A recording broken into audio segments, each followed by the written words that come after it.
Looks like no online students today.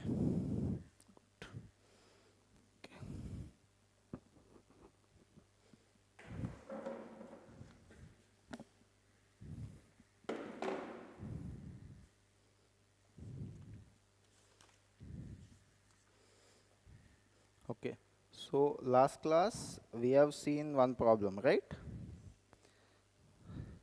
Okay, so I'll just write down the solution, what we have got.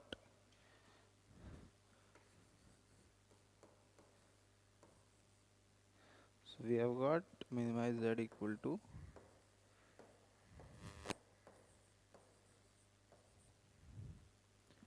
and for constraints we write it as subject to the below constraints.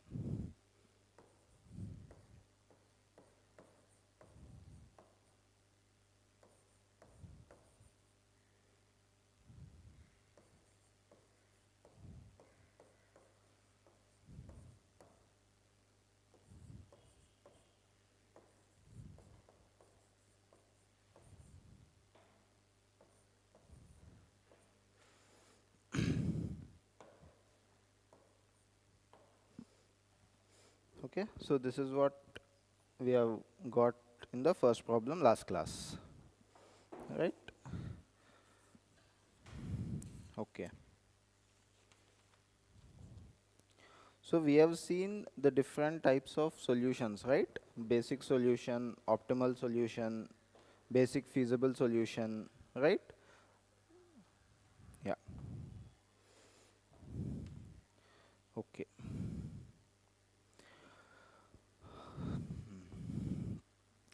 Now, if you see, we will discuss a few definitions. Okay. We will see few definitions. What we will see slack variables. Okay. We will see what is surplus variables.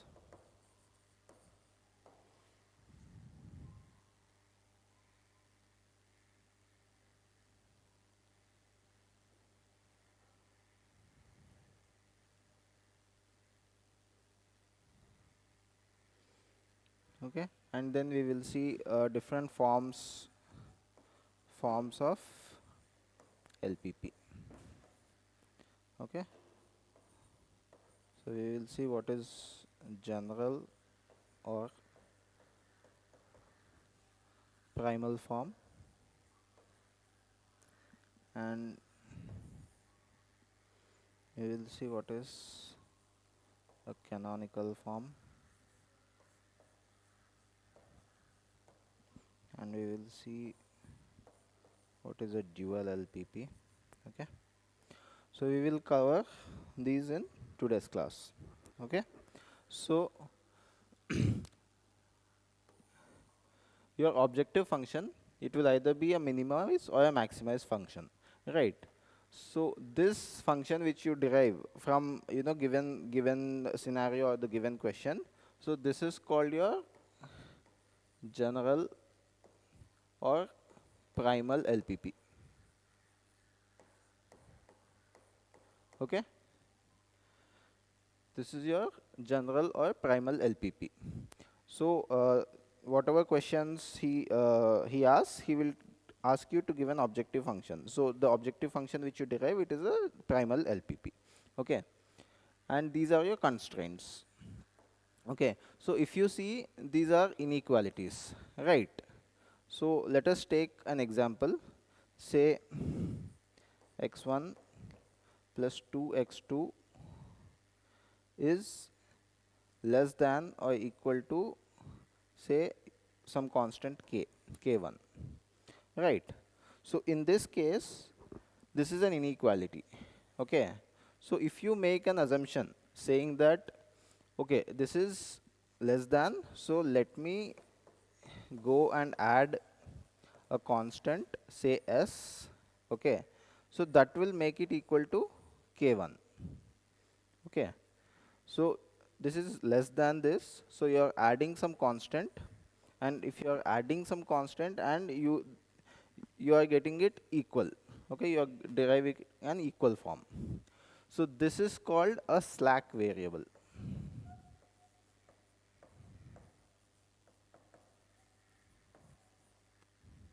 Okay. So slack variable is nothing but it is an assumption which you have made. You are saying that okay, maybe this is 5 and this is 4, so this is 2 into 4. So this is 8, 5, 13, and probably this is 20. Okay.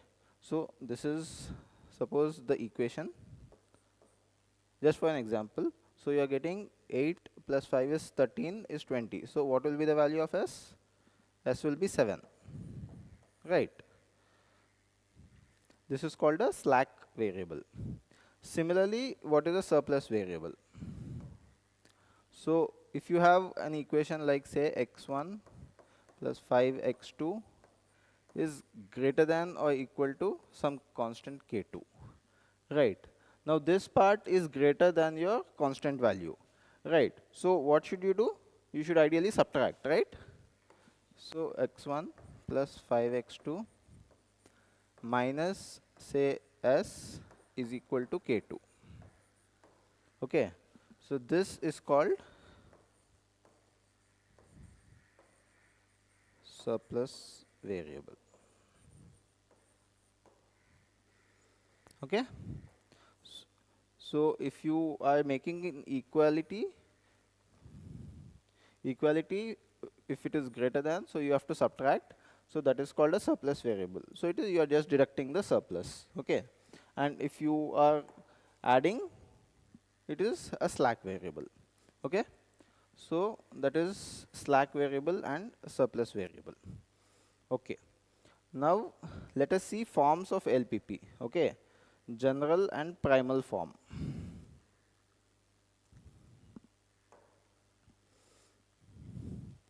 Okay. In general form, so suppose you have a general form of variable. Okay. Say you have either a minimize z, maximize z equal to you have some c1 x1 plus c2 x2. Okay. So this is this is nothing but this is a normal primal LPP. So this you have derived based on the information provided in the scenario. Okay. And you will have this subject to constraints.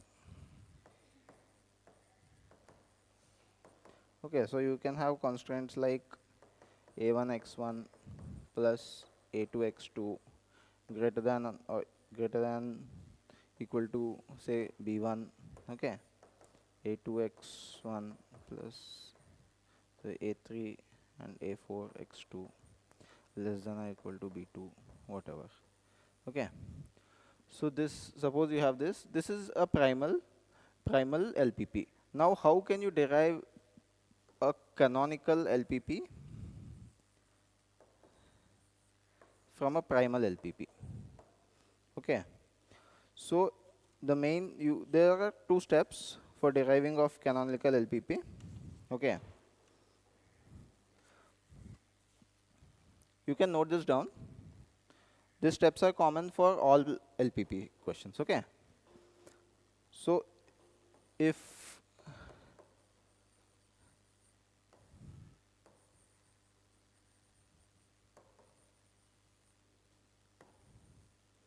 okay, if you have a minimize z, okay, so the canonical form will be minimize z,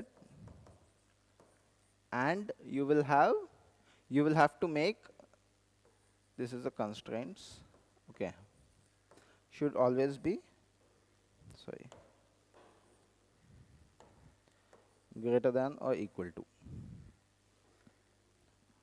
Okay, and if you have a maximized LPP, your canonical will always be sorry, it will be maximize only, maximize z, and this will also have to be less than or equal to. Okay, so Suppose you have a primal LPP whose objective function is minimize z equal to 4x1 plus 5x2, and the constraints he has given, we have two constraints, x1 plus 4x2 less than or equal to 3, okay, and one more constraint you have 4x1 plus x2 greater than or equal to 1. Now you have to convert this primal LPP into a canonical form. So how will you do it? So what will be the objective? Objective will be the same. Minimize z will be minimize z only. Okay. So in canonical form, it will be minimize z equal to 4x1 plus 5x2. Okay. And your constraint should be greater than or equal to. So here 1 is already greater than or equal to. So there is no need to change this. Right. So your first constraint is 4x1 plus x2 should be greater than or equal to 1. But this is less than or equal to. Now how do you convert this to greater than or equal to? You just have to simply multiply both sides by -1. Right?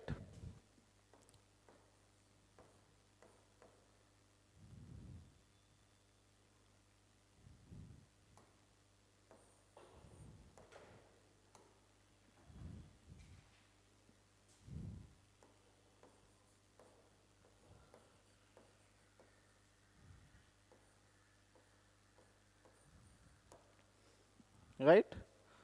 So now this has got changed into your canonical form. Correct? Any doubt up till here?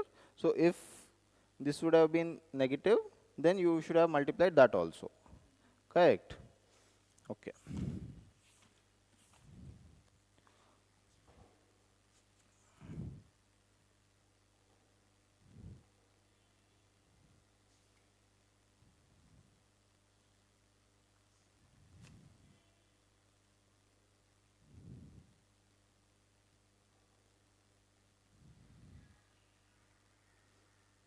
And you will also have x1 and x2 greater than or equal to 0. Right? This will be the same even in canonical form. There will be no change. Okay?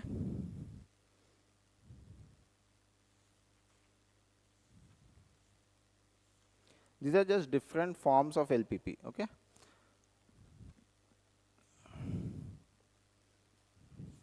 Yeah.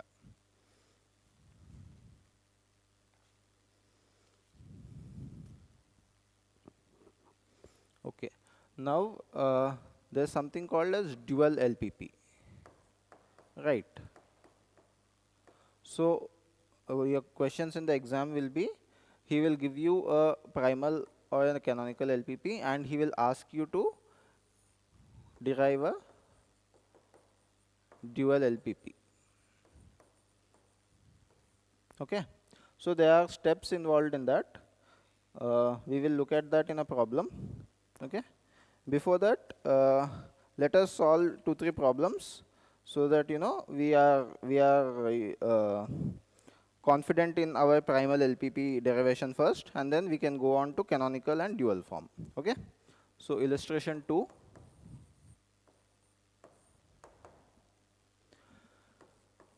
Page number 135.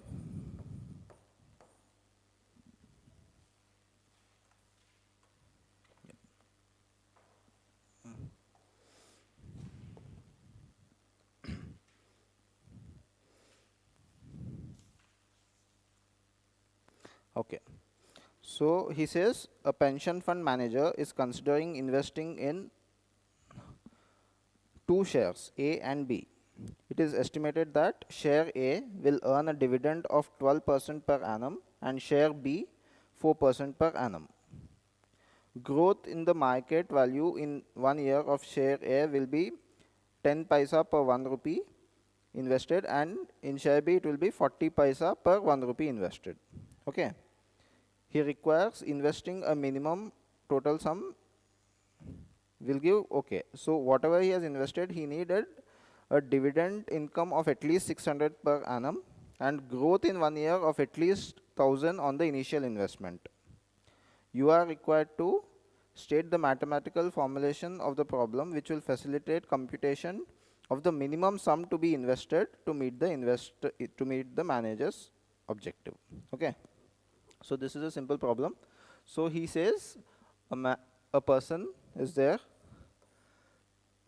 a manager is there. Okay. So he wants to invest some amount of rupees, say T. Okay. And there are two types of income. Okay.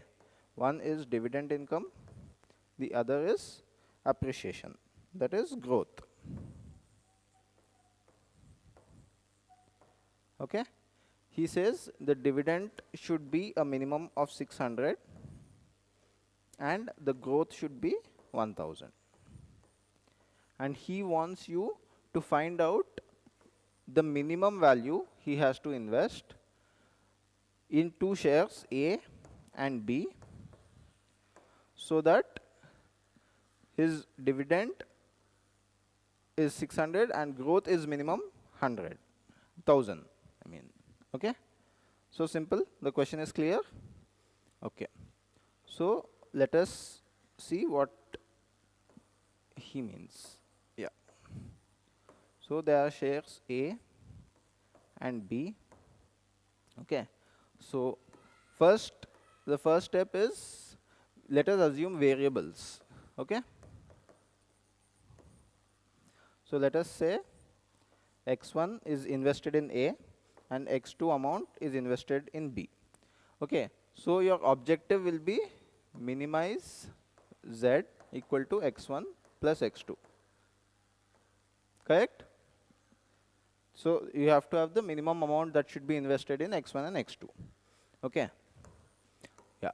Now let us see the dividend and growth. So A gives you a dividend of 12%. So 0.12. Okay. 0.12 x1. Right? So if you invest 1 rupee, you will get 12 paisa. If you invest 100 rupees, you will get 12 rupees. Right? So 0.12 into x1. And B will give you a dividend of 4%. Yeah. So it is 0.04 x2. It is 4%, right?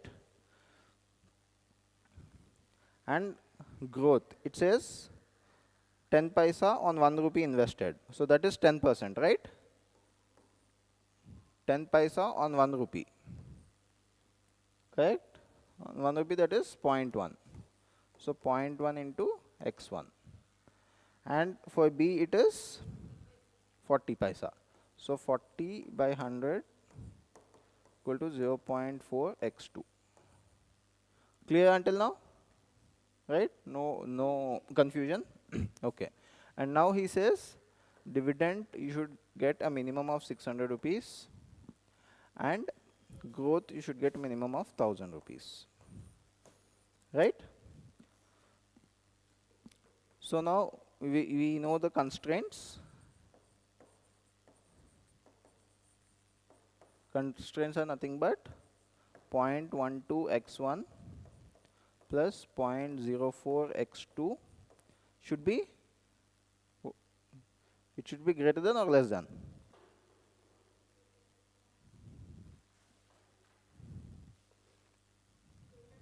Yeah, so minimum, it should be greater than or equal to 600. It is okay if you get more, but you should not get less. Correct? Yeah. So this is your first constraint. Similarly, for growth, you can write 0.1 x1 plus 0.4 x2, again minimum, right? Should be greater than or equal to 1000. And by default, you will have x1 and x2 greater than or equal to 0. Correct? Understood? Simple enough, right?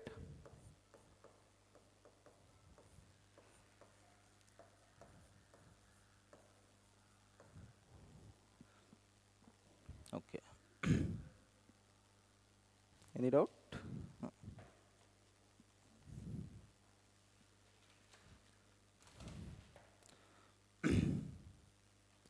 Okay. Now can you tell me whether this equation, this LPP, is it already in canonical form or no?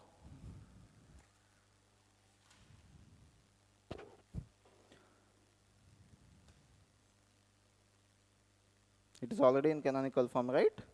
Because in canonical, what is it? You should have minimum. If it is minimum, it is minimum. And this should be greater than or equal to. All your constants should be greater than or equal to. So it is already in the canonical form. Correct? Yeah.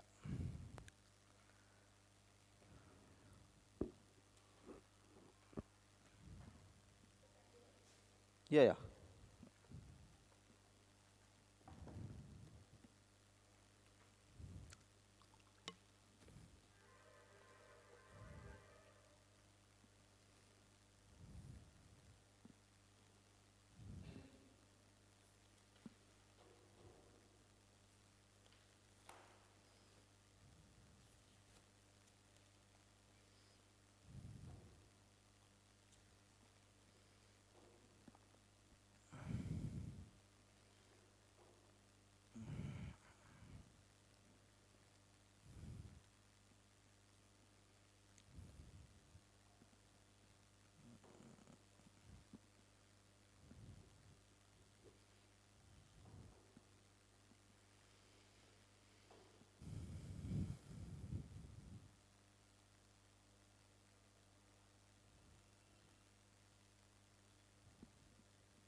No, it is not necessary that is it always greater. That in canonical form, you have to bring it to that form. In primal, it can be greater than or less than, depending upon what is defined in the question. No, they will, if they want you to derive it in canonical form, they have to mention it. They will say derive in a canonical form LPP.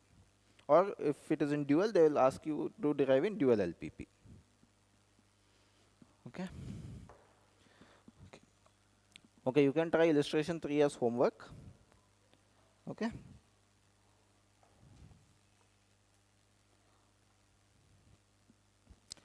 Let us see illustration 4.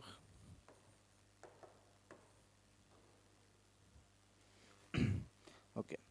He says the products PQR are being produced in a plant having a profit margin as rupees 3, 5 and 4 respectively. Okay.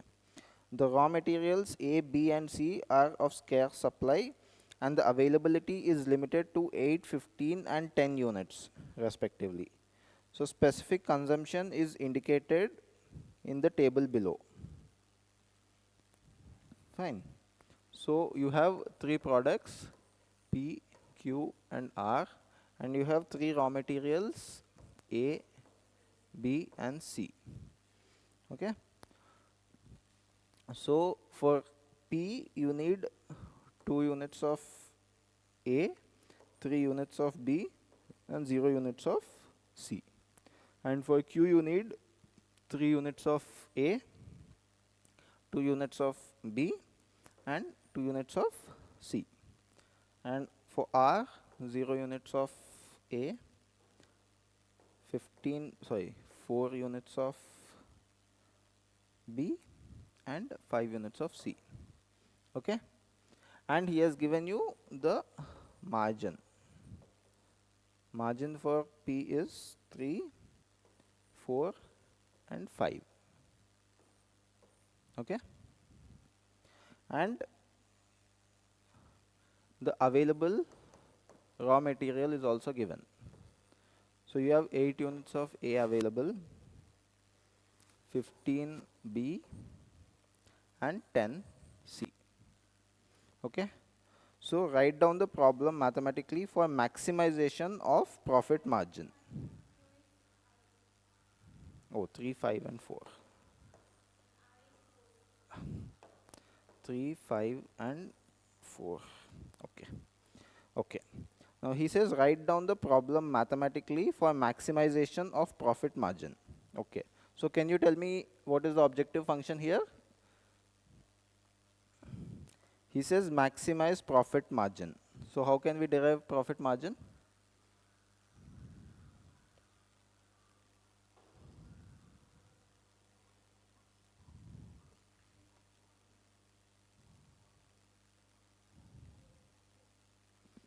Okay. So now we have to assume variables for number of units being manufactured, right? So let us assume x1, x2 and x3.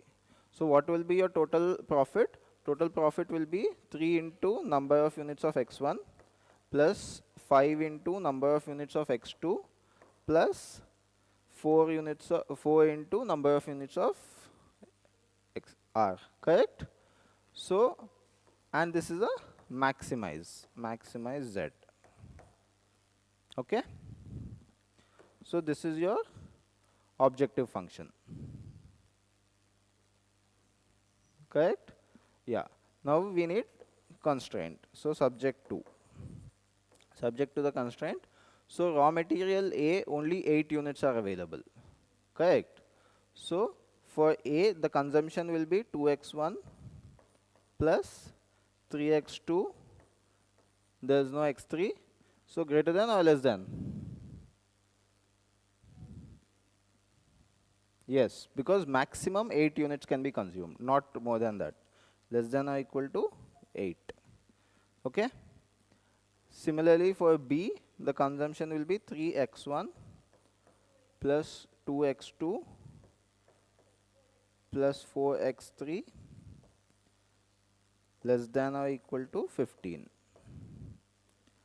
Similarly for C, it is 2x2 plus 5x3 less than or equal to 10.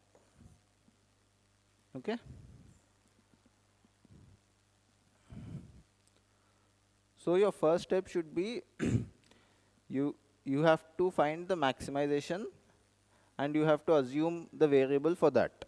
Okay, but if you wrongly assume for this, then you cannot derive maximization, right? You will not know maximization how many, which one you have to do. So you read the question carefully and see what he's asking. So here he's asking for you to maximize the profit margin, correct? Yeah. Okay, let's move on. So yeah, note down.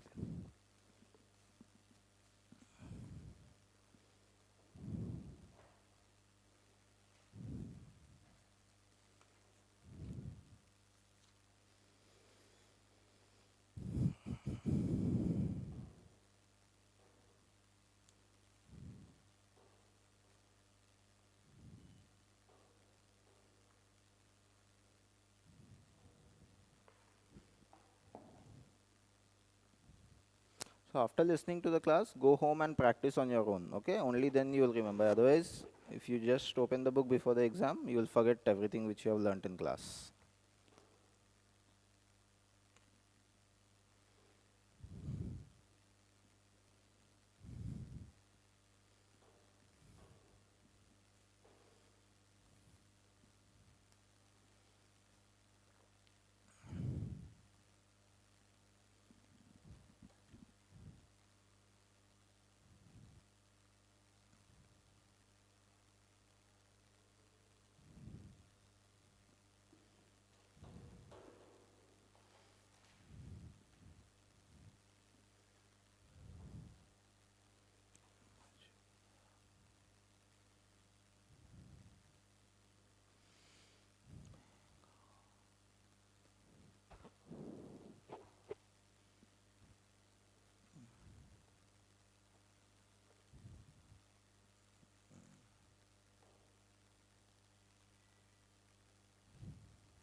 Okay, shall we move on?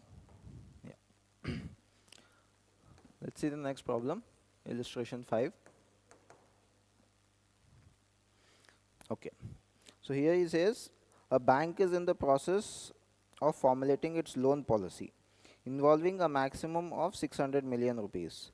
Table below gives the relevant types of loans. Bad debts are not recoverable and produce no interest receivable. Okay, to meet competition from other banks, the following policy guidelines have been set.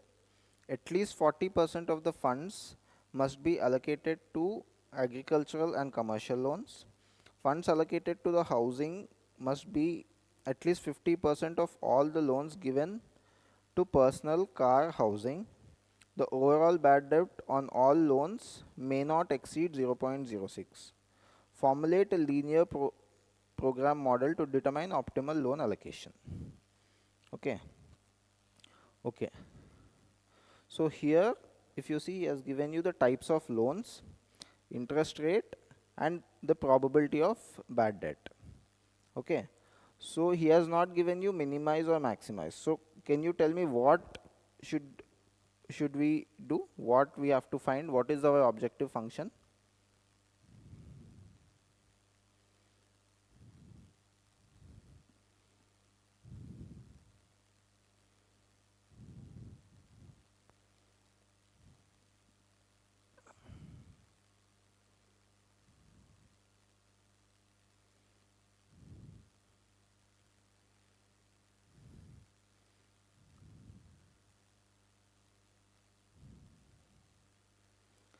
Objective will be, so if you are a bank, what is your objective? So your objective will be you have to earn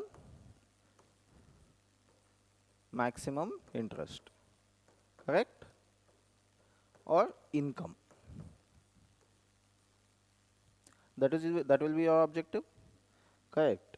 So this will be our objective.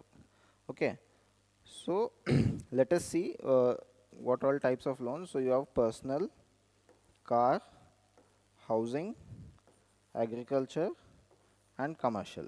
Okay, and you have a total value. He says you have 600 million, correct?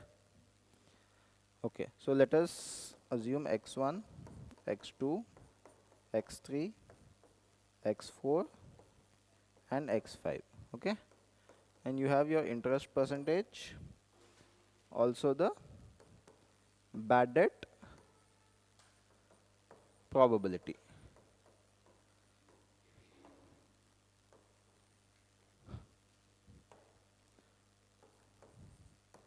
Bad debt probability. Okay, so interest rate is 17%, 14, 11, 10, and 13. Bad debt is 0.1, 0.07, 0.05, 0.08, and 0.06. Okay, so what will be my income, correct? So let us see the income for one type of loan, personal loan. So suppose I have given x1 amount in personal loan. So what will be my income? My income will be 17%, that is 0.17 into x1, correct? But also I have bad debt. So I will not receive income for bad debt, correct? He says bad debts are not recoverable and produce no interest receivable, correct? So this is my income, right? So similarly, for this loan it will be 0.14 x2 minus 0.07 x2. Okay, 0.11 x3 minus 0.05 x3, 0.1 x4 minus 0.08 x4, 0.13 x5 minus 0.06 x5. Correct? Any doubt? This will be your income and you have to maximize that. Okay, so it is nothing but maximize z equal to, this will be 0.07 x1 plus 0.07 x2 plus 0.06 x3 plus 0.02 x4 plus 0.07 x5. Correct? This is your maximize z function. So this is your objective function.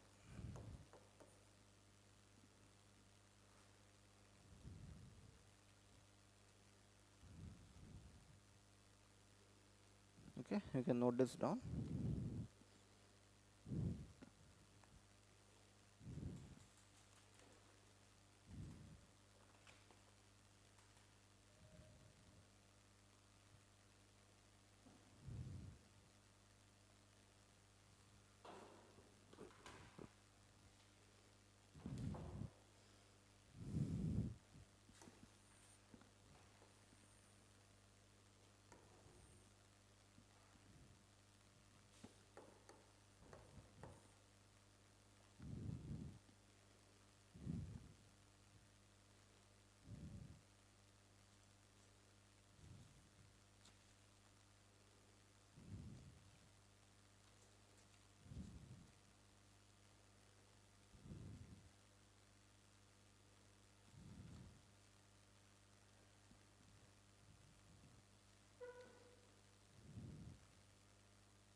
Done?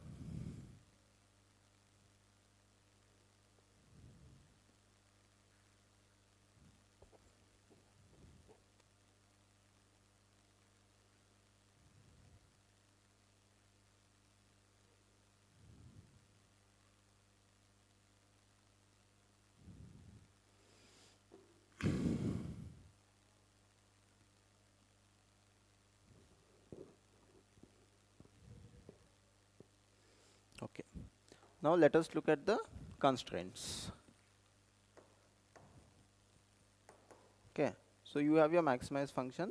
Now that is subject to, he has given us few constraints. Okay. First, what he says, at least 40% of the funds must be allocated to agriculture and commercial loans. So agriculture is x4 and commercial is x5. So at least 40%. So minimum, correct? So that should be greater than 0.4 into your 600 million. Okay, this is your first constraint. Okay, second he says, okay, before that he also, we know that a maximum of 600 million is there, right? So we know total fund is 600. So that is nothing but x1 plus x2 plus up to x5 should be less than or equal to 600 million, correct? Because that is your maximum. So we have two constraints. Yeah. Next again he says funds allocated to housing must be at least 50% of all loans given to personal, car and housing. Okay. So funds allocated to housing. So x3 should be 50%. So 0.5 into personal, car and x1, x2, x3. It should be at least. So it can be greater also, correct? So these three, and again we have, he says the overall bad debt on all loans must not exceed 0.06, correct? So overall bad debt, if you see what is the overall bad debt, it is sum of this, right? So that is nothing but 0.1 x1 plus 0.07 x2 plus 0.05 x3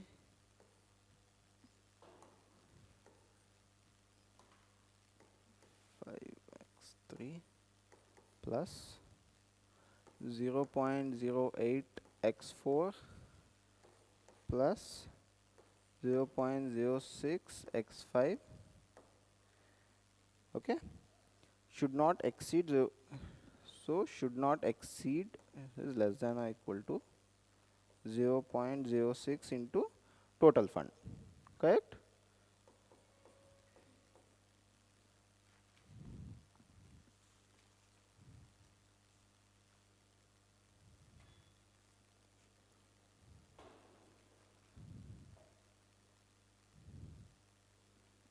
Correct.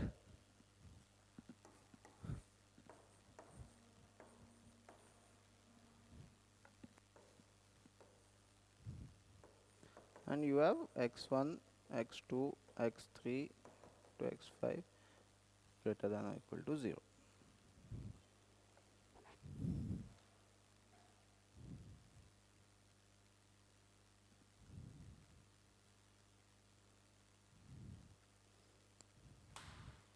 Understood?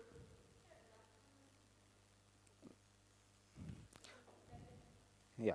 Okay. So he says the overall bad debt on all loans may not exceed 0.06. Right. So this is your bad debt, 0.1 into x1, 0.07 into x2, 0.05 into x3, 0.08 into x4 and 0.06 into x5. Correct.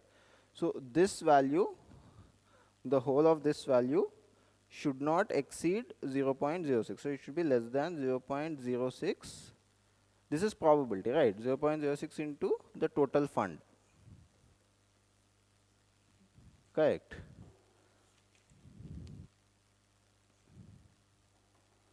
So that is our bad debt.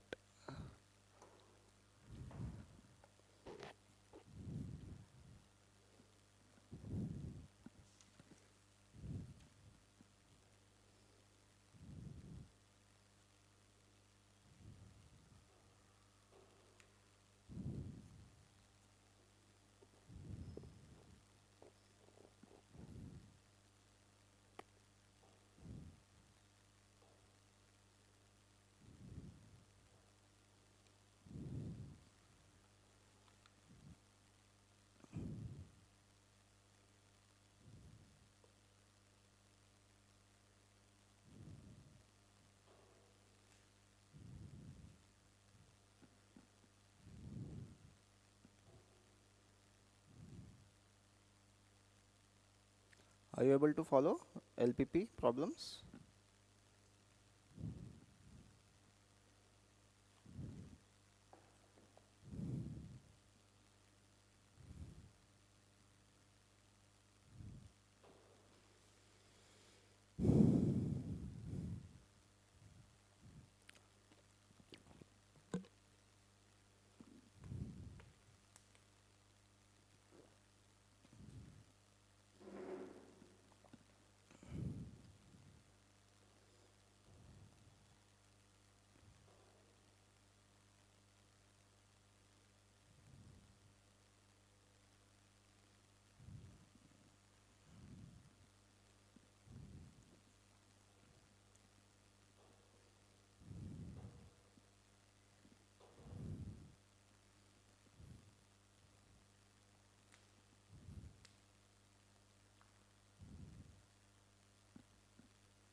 Okay.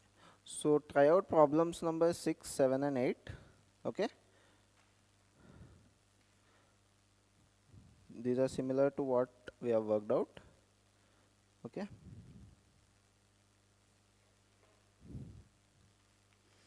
Now I'll show one important type of problem, illustration 10. Okay. So if you see in illustration 10, he says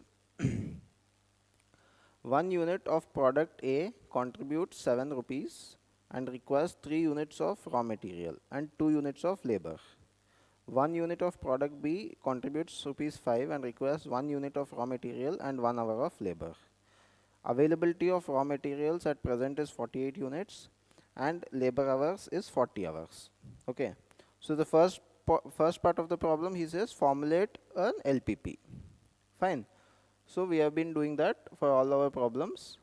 This is our primal thing. Okay. And second question, he says write its dual. So we have seen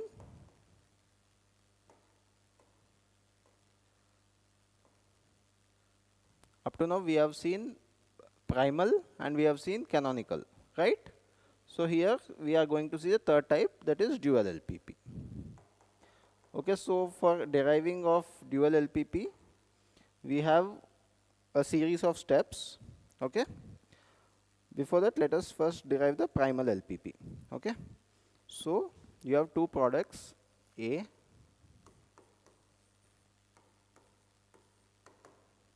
You have two products A and B.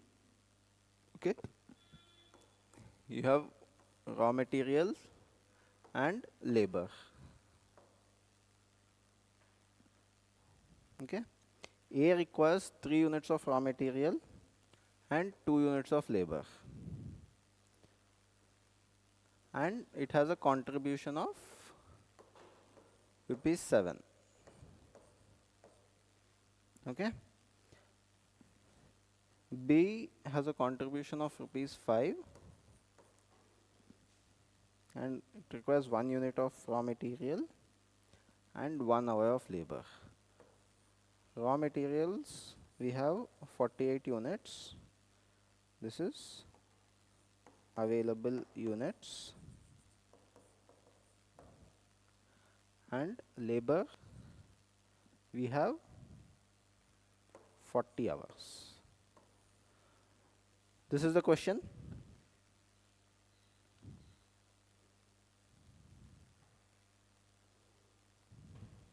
Okay. Now he has given the contribution. So our objective will be to maximize the profit. Correct? So let us derive the objective function. So now we have to assume how many units, right? So we have to assume variables. So let us assume x1 is the number of units of A and x2 is the number of units of B. Okay. So our objective function will be maximize Z is equal to 7x1 plus 5x2. Simple. Can you tell me the constraint?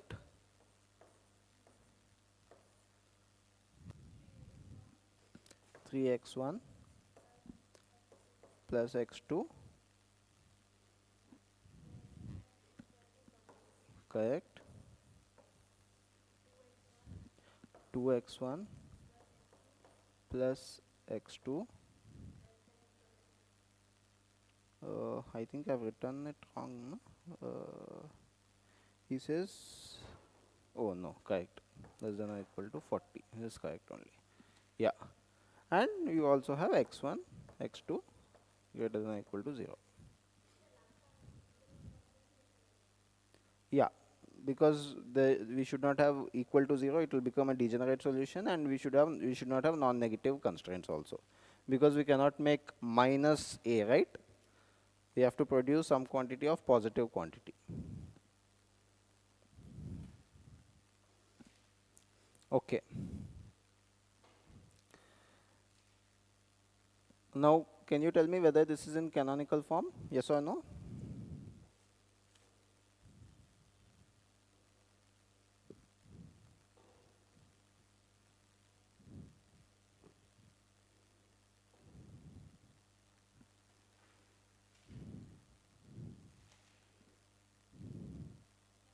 It is in canonical form, right? Correct.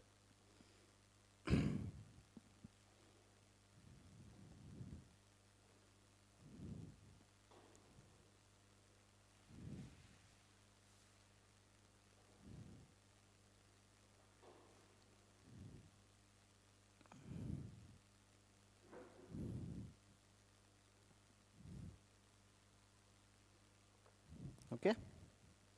Yeah. Okay. That is the first part of the problem. Now, to derive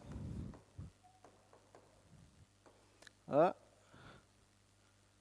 dual LPP from a primal LPP, you have 3 steps. Okay. First step is you will have to have the primal LPP. Okay.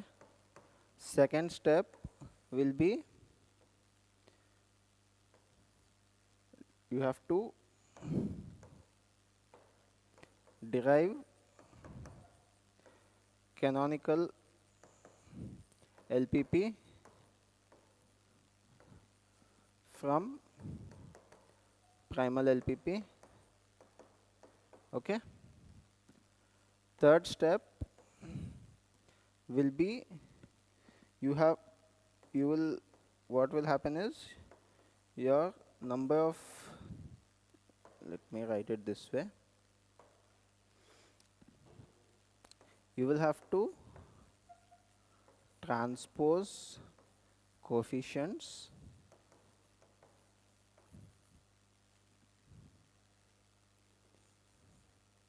and variables to form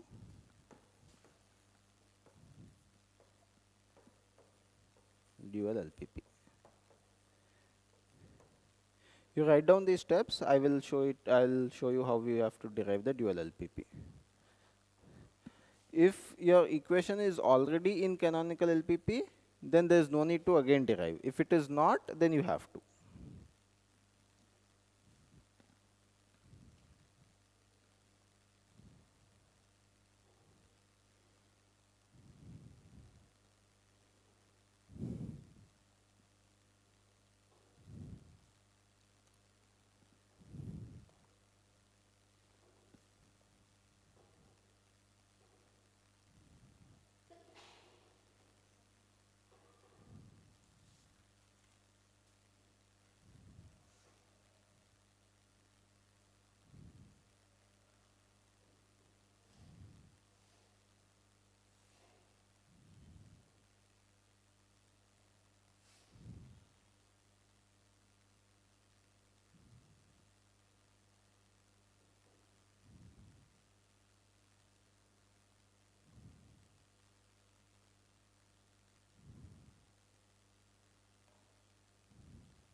Okay.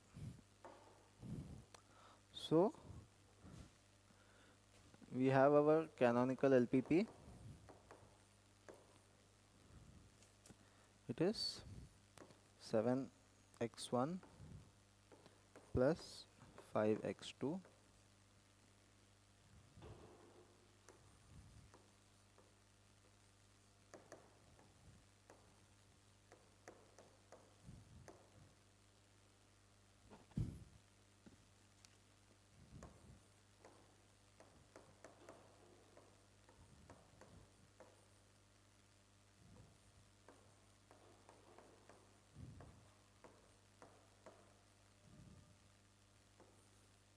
okay.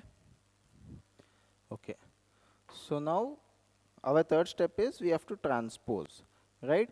Okay, so I have already given you one table, right? Primal, canonical. You, now we have dual. Okay, in primal, if we have a minimum, this will be minimum and greater than or equal to, correct? If this is maximum, this will also be maximum less than or equal to, correct? In dual, it will minimum will become maximum less than or equal to, this will become minimum greater than or equal to. Yes.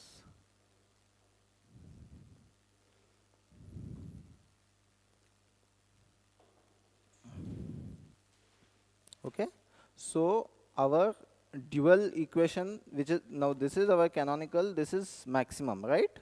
So our dual will be minimum. Okay, let me write it this side. Okay, and also what happens is the constraints here, the constraints will become variables and the variables will become constraints.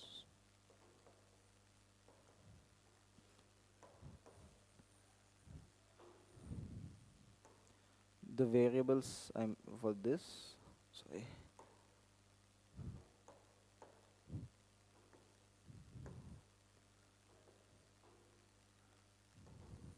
these variables will become constraints. What do I mean by that? I will show you. Okay, so before going into dual, we will make a matrix of the constraints. For the constraints, okay? 3, 1, 2, 1. You know matrix? Matrix you know, right? And you know what is transpose? So you have to transpose. Transpose is nothing but your rows will become columns and columns will become rows. So this will become 3, 1, 2, 1. Okay? So this is your transpose. Okay, and in dual, what will happen? Your constraints will become your variables will become your constraints. So that means, okay, have you noted down this table? I will erase that.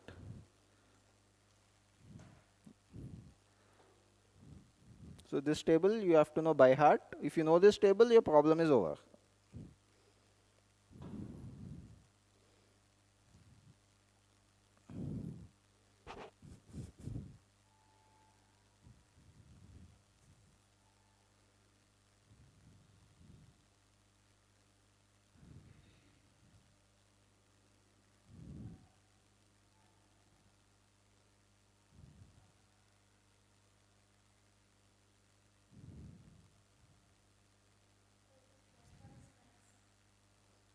Yeah, this is max.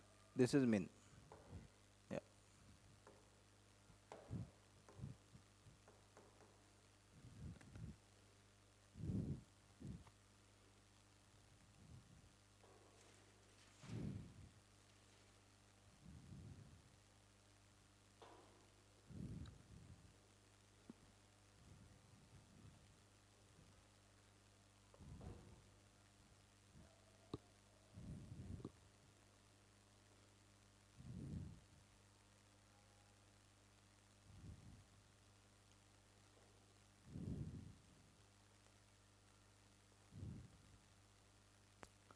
Okay.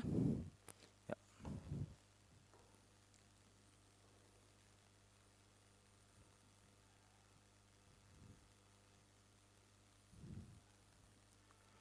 Okay. So in dual, now because this is maximum, we will have a dual will be minimum, right? And we will use a different variable. So this is x. So we will use y for dual. Okay. Yeah. So now your dual objective will be minimum of z equal to your constraints will now become your variables, right? So that is nothing but 48 y1 plus 40 y2. Okay, constraints will become your variables. Okay, now this will be subject to, so variable will become constraints, and this transpose matrix will become your constraint equation. So that is 3y1 plus 2y2. Okay, and see, I erased that, right? This is minimum, so this will be greater than or equal to according to the table, correct?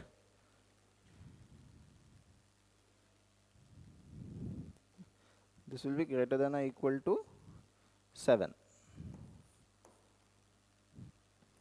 your constraint. Okay, next y1 plus y2 greater than or equal to 5.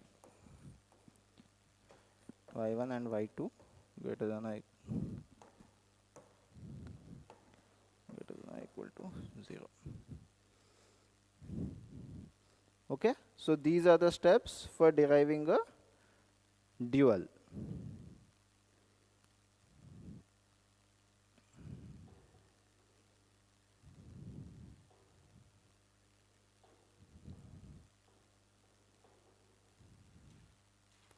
Understood? So first you have to ensure that your LPP is in canonical form. After that, your constraints will become your variables will become your constraints, and your constraint variables which you have, you will have to transpose it. Okay? So you have to transpose this, that will come into these equation, and you just bring those here, and this thing you bring it here. Minimum will become maximize, and the sign is already there, right? So these are the steps you have to remember. Okay? Understood? So you try doing problems 6 to 9. Okay?